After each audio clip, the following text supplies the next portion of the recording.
It's possible you might know a few of these if you played during beta, but I wouldn't expect most of you guys to know more than just a few. Also keep in mind that since a lot of these things come from the beta and alpha of League, footage for a lot of these doesn't necessarily exist at all, but there is proof of all of these things existing in the past patch notes and other various places. If you enjoyed the video, don't forget to hit that like button, and if you don't enjoy the video, please click the dislike, and if this video hits, let's say 10,000 ratings, I'll make another one of these. Anyways, let's get started.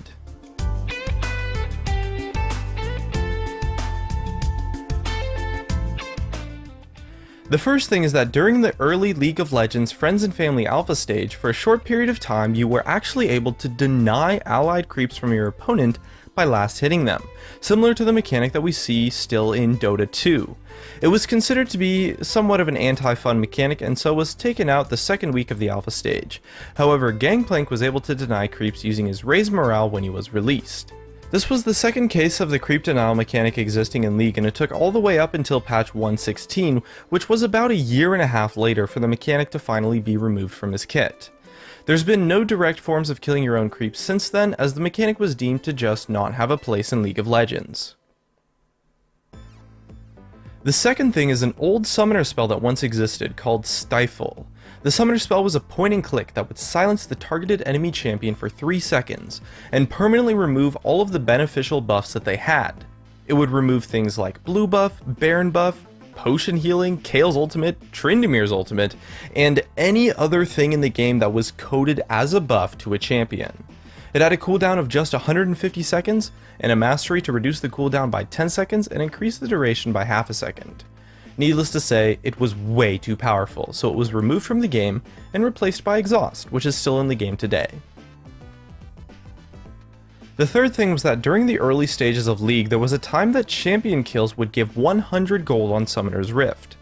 At this time, the items cost a little bit less as well, but it definitely wasn't a comparable amount for the income difference, so getting to a full build took much longer than it does today.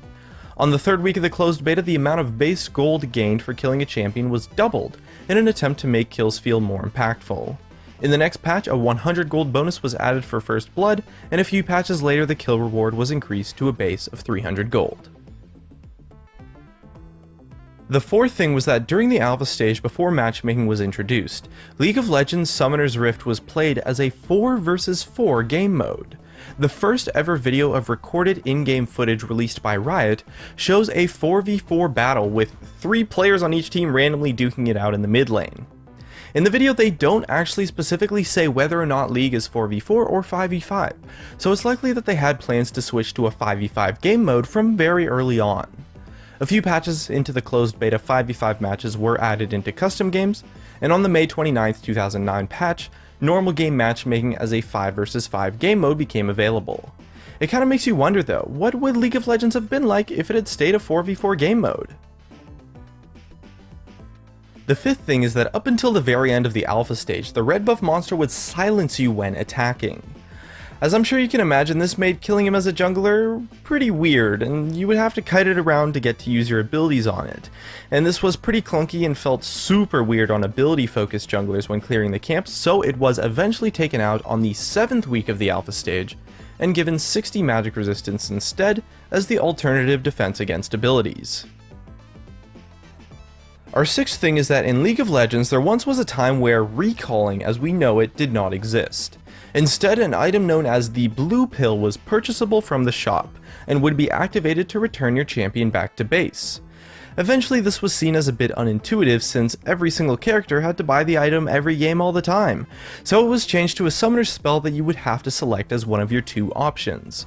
And then again, it was also something that was considered pretty much mandatory to get, and the summoner spell option was found to be a design that just didn't feel fun for the players, to have to sacrifice one of their options, so eventually it was changed to a spell given to everyone, and became an inherent feature to all champions as the recall spell that we know to this day. The seventh thing is that originally Summoner's Rift had no brushes. In the first gameplay video I showed earlier, you can also see on the map that there are no brushes anywhere, not a single one.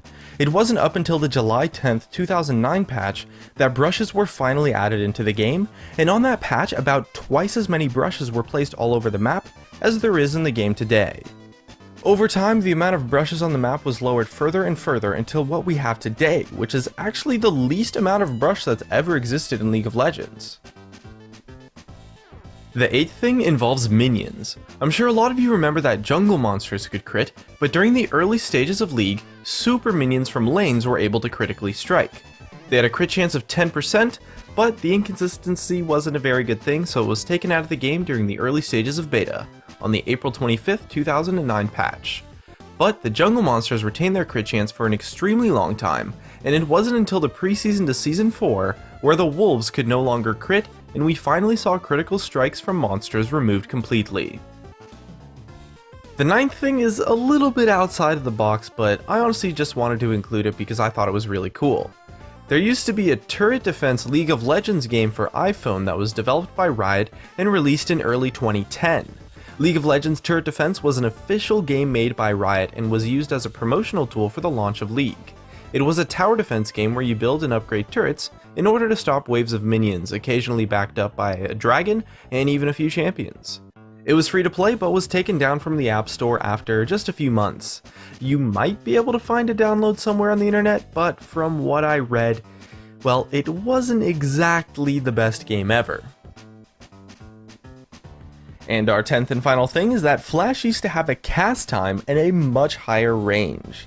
At first the cast time was 3/4 of a second, 0.75, which is pretty long, and a range of 900 with a cooldown of 150 seconds. The current range of Flash on the day that I'm making this video is 425 with an instant cast and a 300-second cooldown, so the range back then was more than double what it is today. But due to the cast time, the summoner spell was actually considered a bit weak, since imagine, you could never really use it to dodge abilities.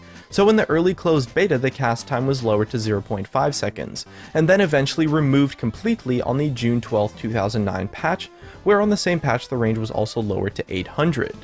Removing the cast time made the ability overpowered as heck, since it just added so much outplay potential that it would go on to receive nerf after nerf until it reached the point that the ability is at today. And that's